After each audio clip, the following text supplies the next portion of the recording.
Basic head. Hello there. Ready, go.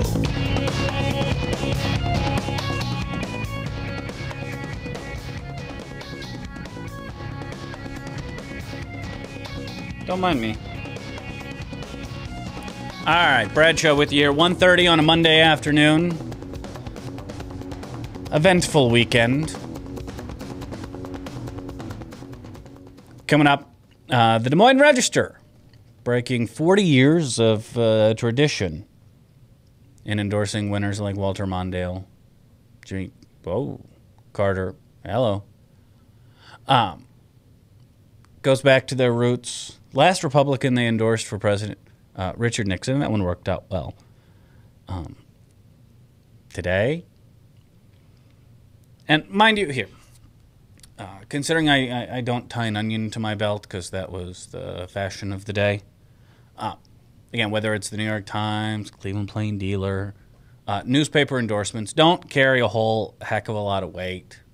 So the fact that they endorsed Romney, not that big. You haven't seen Dan. You're with. I have not been in here trumpeting, endorsements and no. Look at the It's not a big deal to me. So from political side, I think it's what's the term? A nothing burger. Well, it's kind of like endorsing. I mean, after the last debate, though, endorsing Romney is like endorsing Obama. Well, that's an issue for folks like you on the hard right. My beef isn't with the headline; it's with the content. And I think there's one of three, maybe a combination of things at work, and we'll get into that later because the big news of the day is Hurricane Sandy, and this, again, if you look at the satellite shots, the size of this storm is amazing. I mean, it is the eastern seaboard. And I think a lot of people focus on the fact that it's a Category 1. Oh, it's not, that's just a strong storm, not a big deal. But in this case, and that cold front that we had come through last week, remember it was like 80 and then it's like 30. Yes, because it's all about body language. That same cold front heading east runs into this storm. In addition to cold air from Canada, and they're calling it this Frankenstorm, this perfect storm of horribleness. In addition to coming during a full moon, which raises the tide even higher. And there's another, and I tweeted this. I actually have kind things to say about Chris Christie. The president kind of touched on this in a much calmer, nicer, more presidential manner. But I think at times you have to drop the politeness and start getting real, as the folks at MTV used to say before it became the hookup in a hot tub show. Chris Christie, I think, is the only one so far I've seen. These people who try to ride out these storms in areas that are known to flood during just a heavy thunderstorm. The word he used was stupid. I saw this from the National Weather Service, one of the meteorologists. They put out the statements. Said, hey, even if you feel like staying, think of the first responders. Right? If you're on Fire Island, right, and you're not that high off the water, and they're saying 8 to 10 foot storm surges, plus waves, plus all the wind and the rain you get from a storm this size. Even if you feel like staying because you're not going to leave your Beanie Baby collection or whatever stupid reason people come up with for, I'm in low-lying ground in a hurricane with a huge storm surge, what could go wrong? Think of the first responders. Someone is going to have to risk their life to come get you off your roof. Someone is going to have to risk their life to get a boat to head to your front yard and try to pull you out of your house. I've been listening to 1010 Winds. It's just the all-news station in New York, and they're out and about interviewing people. Well, New York might not get hit as hard as New Jersey. all these people are invoking past storms, which is an issue too, I think. And that is, when you say, disaster, terror, mayhem, people know it's either going to be weather or Lindsay Lohan, and they're going to tune in. And so even when, say, hey, it's a dangerous storm, this isn't some sort of, prepare your body for Thunderdome type scenario. They roll out the Jim Cantori flashy graphics. And we do enough of those now, I think, that, people become desensitized. And it's hard to get through kind of that, whatever. I'll get some bottled water and some tuna and some beefaroni and I'll be fine. To kind of break through that and say, no, this is leave. Leave now, leave fast, keyword here, leave. But pretty much, one meteorologist from the National Weather Service, the president, and Chris Christie, I think, who said it the best. You people are stupid. You're stupid and selfish if you're staying behind in one of these. So, kudos. I'm not a big Chris Christie fan. I think he is a little of that same bluster that he is using here, I believe, to good effect. He uses to ill all too often. I'm still waiting for an answer, by the way, from Jason Glass as to why he was invited to the Governor's Education Summit, but I don't think that answer's coming, considering it's been months and months and months. But in this case, again, it's time to kind of, break the wall and be like, hey, look, get out. We're making it as easy as possible. Right now it's low tide, so it's time. You have a window. Get out before someone has to come and pull you off your roof. We don't want to fly helicopters in this. We don't want to send the Coast Guard, all right, to your cul-de-sac. Please leave. And take your pets with you. Way too many people. I wouldn't leave Vader in one of these. I don't get how people can leave their pets behind, but people in general suck. But the latest on Sandy is we're still probably 8 or 9 hours away from the worst of it, which looks to be up the Jersey Shore, New York City. Everything is shut down. They're shutting down bridges and tunnels. There's no public transportation.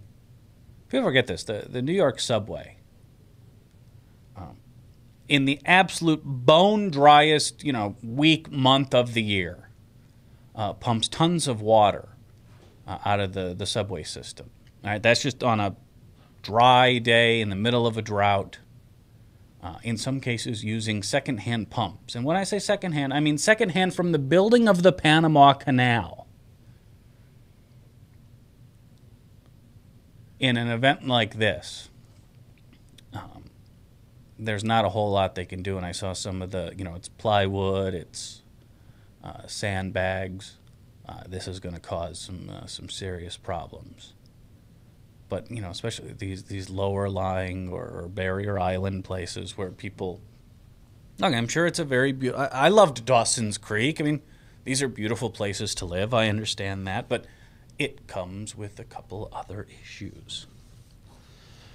And I can't remember the website, and I apologize for this, but I was watching yesterday. You know how you can, these days, put in like a airline flight number, and you can actually see, oh, it's over Omaha, and it'll land in, 22 minutes. But you can see, like, aviation maps real time. They have the same thing for ships, and since they move much slower, and let's be honest, no one's coming home from Disneyland on them most of the time, we don't pay a lot of attention. I can't remember the website, but you can watch these ships, in real time, and it was amazing. Most captains were smart enough to know, I need to get the hell out of here. But I assume it's hard to get a good DSL connection out in the middle of the sea, so some of these ships might not have been aware that they were heading full steam ahead to closed ports. We've seen these big ships, right, with the containers full, and they don't react well to poor seas. I saw one cruise ship. I don't know what I am no naval expert, but 22 knots, I think, is pretty good, full steam ahead. Punch-it-chewy territory for a cruise ship. The ship was hauling ass to, an Atlantic City that was boarded up and closed. Like, what are you hoping to accomplish here? But it was, and the Coast Guard is out rescuing some ships. The HMS Bounty, about 90 miles off the North Carolina coast, they're still searching for 2 crew members there. Power outages left and right. Dover Air Force Base is getting aircraft out. There was that story. What's the one in Wichita? When they got hit with tornadoes. And this is one of those stories that they never quite confirmed. But apparently one of the Air Force One planes was on the ground there for repairs. And they couldn't evacuate it in time. And it was in one of the hangars that got hit. And the plane was damaged. So you try to get the planes out of there. But right now the focus is on New York and New Jersey. And I don't know if there's a highlight. Again, nothing good comes of these storms, but I did get kind of a kick on TV watching Chris Christie applaud the president for his quick and decisive action in helping the people of New Jersey and these anti-government, we're all in this together types. When death, mayhem, and destruction are knocking on their door, bring the FEMA to me.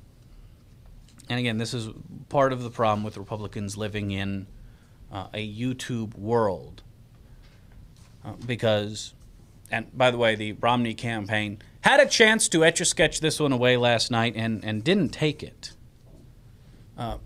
But in discussing the role of FEMA, which historically, again, ask George W. Bush and the city of New Orleans, Republicans haven't taken all that seriously. I would like you all to know they still don't. Because during the Republican debates, Mitt Romney made it very clear that he was in favor of, getting rid of FEMA. Considering the F in FEMA starts with federal, and he would like to make this a block grant to states, or echoing a piece that came out from the Hillsdale College folks saying that we should privatize FEMA and the National Weather Service.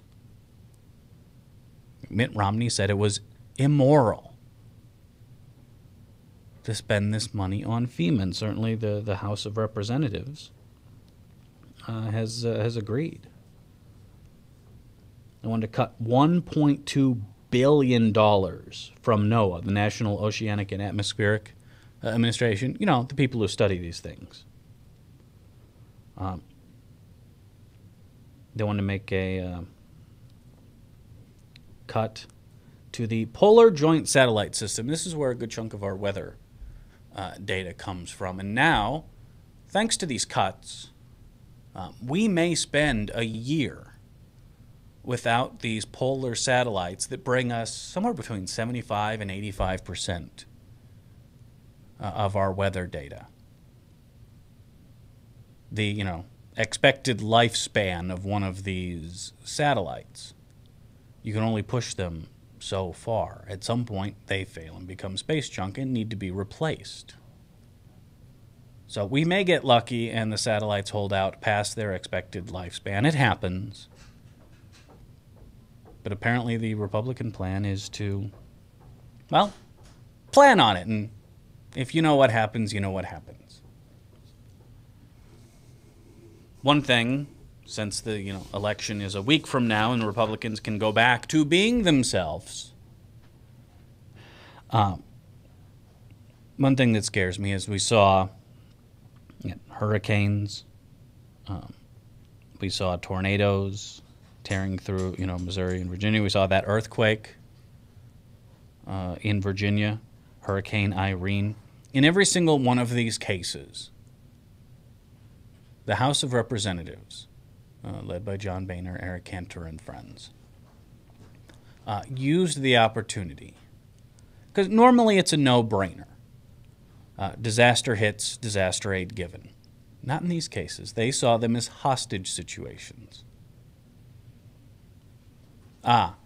We have some priorities that Democrats won't agree to cuts to, so simple, we're going to hold up disaster aid until we can get Democrats to make these cuts. Sorry, Joplin. Sorry, Virginia, D.C. area. Sorry, East Coast. These are hostage situations, and we're going to hold your disaster funding for ransom. And this is what Republicans have done time and time and time again. On top of shutting down FEMA, slashing response funds. I mean, I already know Republicans don't care about FEMA. Why else would George Bush appoint at its head a lawyer for the Arabian Horse Association? They see the head of FEMA as someone to, provide a patronage job to. Thanks for being a huge supporter. No offense, but that's where you put, the ambassador to Bermuda, the ambassador to Luxembourg, all right? That's where you put the donors, and don't get all high and mighty, because that's what every administration does. When you're putting those people in charge of FEMA, and we see the results. And I'm sorry. You look at, these Gulf Coast states. And when you want to turn FEMA into a block grant program, which means, here, states, here's your chunk of disaster spending. Good luck.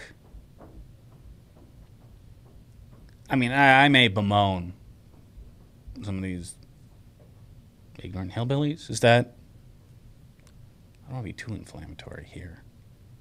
But when you look at, how effective states like Mississippi and Alabama are at schooling children or feeding them. Those are sort of self-inflicted wounds from a South that will probably never rise again thanks to their own governance. It shouldn't be a death sentence. These incompetent boobs who I wouldn't let plan a 4th of July barbecue. There are some things we do together. Even the most ardent advocate of states' rights. All right. Wouldn't say, they bombed Pearl Harbor. Mississippi is declaring. No, we do these things together. Alabama didn't put a man on the moon. I'm sure there are folks in Alabama who still believe it's a conspiracy to make us think there's a moon. When times are tough, maybe this is just the fundamental disagreement between the, FYI GM crowd, who predominantly live in states that pull in far more in tax revenue than they give to the government, and those of us who believe that we are, in fact, in this together. I know, let's say, in the worst drought in 50, 60 years, that the federal government is there to provide a way that just, Governor Branstad and Kent Sorensen and Brad Zahn might not be able to. And part of this is why I'm okay when something hits Mississippi. We send in everything we've got. When it hits New Jersey, when it hits New York City, we take care of our own. Is that too much to ask? I guess it is when you're publicly advocating abolishing FEMA. It's just a fundamental disagreement. Hey, that 1.2 billion dollars we're going to spend to forecast, that's money that could be used for tax cuts, for job creators. That's true. Cutting all that money does create jobs for undertakers in situations like this. Let's cut first responders. We said they're our heroes for years, but then when it comes to pay for them,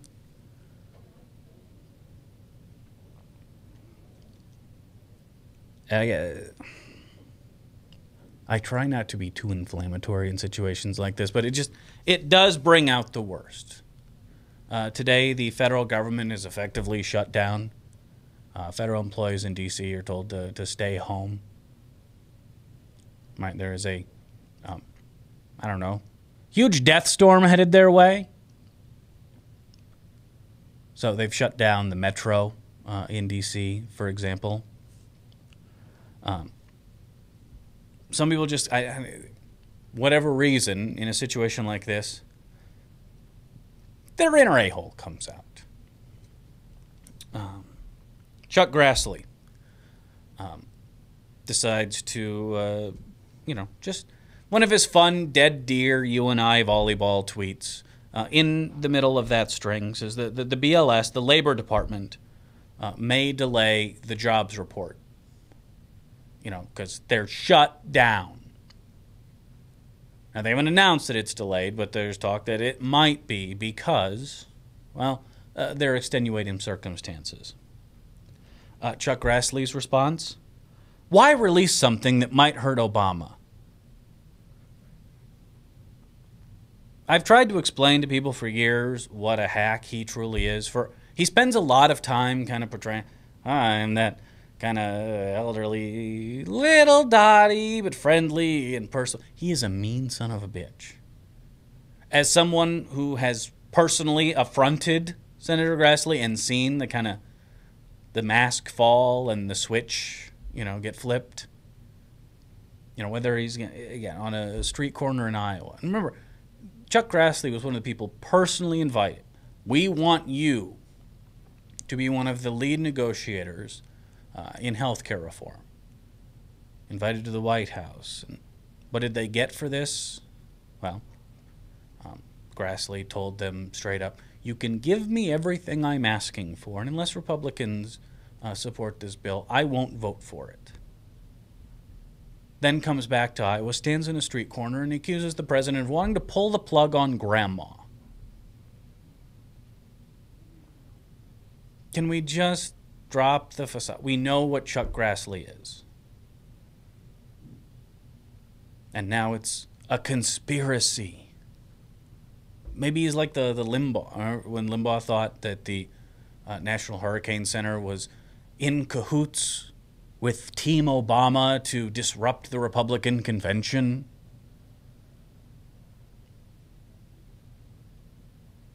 Now Grassley, it's a conspiracy. They're trying to prop up Team Obama. As if there's not an extenuating giant freaking storm bringing 10 feet of water. So that's the real Chuck Grassley. And it's funny how situations like this expose character. All right, the phone number is 244-0077. You can email me, radiobradshaw@gmail.com. Follow me on Twitter, twitter.com/radiobradshaw, or just go to www.thebradshawshow.com for almost all of your Bradshaw needs. It's got links to archives there, all the contact info. If you want the audio-only stream, fire it up on your smartphone, listen to it in your car via Bluetooth. We've got you taken care of, and you can 24/7, 365. Listen, we don't have data centers in, New York, do we? Not that I'm aware of. All right. Then the archives are there whenever you need them, barring natural disaster. Because unlike Chuck Grassley, I understand, I don't know, saving your life takes precedence. So it's all there at thebradshawshow.com. You can go watch my stunningly accurate predictions for the presidential debates and why we need to just keep calm, carry on when it comes to Iowa, in spite of the Register's endorsement, which is what we're going to talk about when we come back. Because, again, it's not the headline. It's not even the political ramifications. It's there is something rotten at the Des Moines Register. And we'll try to break it down when we come back here on the Bradshaw Show and Webcast One Live. Thanks for watching. Back right after this. From the RE/MAX Real Estate Concept Studios, this is Webcast One Live.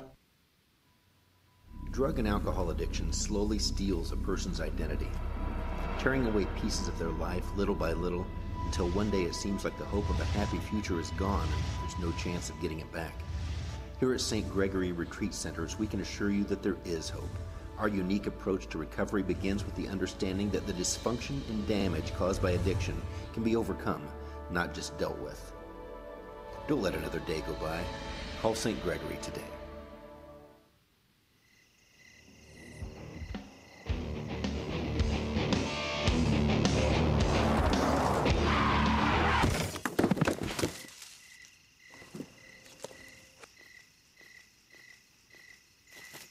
It's like they want to get hit. Need a body shop? Minor Wreck Express saves you time and money. The only way we come to know the Saviorship of Jesus Christ is by bowing and acknowledging that He is Lord and King over all the earth. Jesus Christ died on a cross, paid the penalty for our sin, and by repenting of our sin and accepting Him by faith, what He did for us, we are forgiven. Salvation is not a combination of faith and works. Salvation is by faith alone in God. Experience Truth, 99.3 FM. Whether you're 10, 25, 50, 80 years old and beyond, everyone needs to live within their means. I'm Tom Coates with Consumer Credit of America. For almost a quarter of a century, we've helped people of all ages learn to manage their personal finances to benefit them far into the future. When problems arise, we've got the experience you need to make those debt problems go away. Got financial problems? Call Consumer Credit of America. If you choose to obey the power of sin, it leads to death. If you choose to obey obedience, it leads to righteousness. Forgiveness is just the beginning of life in Christ. God wants us to live for Him now. And because of Jesus Christ, the gospel was preached, and you and I are blessed today because of Abraham. Did you know that? We're blessed. Experience Truth, 99.3 FM. From the RE/MAX Real Estate Concept Studios, this is Webcast One Live.